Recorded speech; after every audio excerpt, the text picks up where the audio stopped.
இலவசம் எவ்வளவு பெரிய ஆபத்துன்னு தெரியுமா? ஒரு வீட்டுல ஒருத்தன் திருட போனா பெரிய பங்களா, உயர்ந்த சுவர், அதுல அந்த இரும்பு வாசல் படி கதவு கிட்ட போய் நின்று பாக்குறேன். உள்ள ஆளோரம் ஒரு நாய் கட்டி கிடக்கு, ராஜபாளையத்து நாய் மாதிரி. இவன் பாக்குறான், நாயை பாக்குறான், நாய் அவனை பாக்குது, நாயை பாக்குறான், நாய் அவனை பாக்குது, நாய் அவனை பாக்குது, மாத்தி மாத்தி பாத்துக்கிறாங்க. ஆனா பேசாம நிக்குது. முடிவு பண்ணிட்டேன், வேற்று மனிதனை பார்த்தா நாய் நேரம் குலைச்சிருக்கணுமே, குறைக்கல. அப்ப நல்ல நாயாத்தான் இருக்கும் போல இருக்குன்னு கதவுல ஏறி அந்த பக்கமா குதிச்சேன். இப்பவும் நாய் அவனை பாக்குது, அவன் நாயை பாக்குறான், ரெண்டு பேரும் பாத்துக்கிறான், எந்த சத்தமும் இல்ல.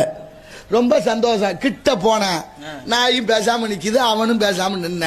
சரி, இதுக்கு மேல ஒரு பிரச்சனை இல்ல, ரொம்ப நல்ல நாயாத்தான் இருக்கும் போல இருக்கு அப்படின்னு உள் வீட்டுக்குள்ள போறதுக்கு அந்த கதவை திறந்து உள்ள போனான் பாருங்க. அப்ப போய் குலைச்சிருச்சு.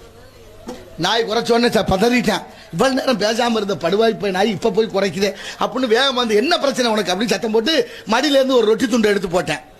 படக்குன்னு அந்த ரொட்டி துண்டை வாங்கி சாப்பிட மாட்டேன். ரொட்டி துண்டை போட்டா பாருங்க, அது சாப்பிடல.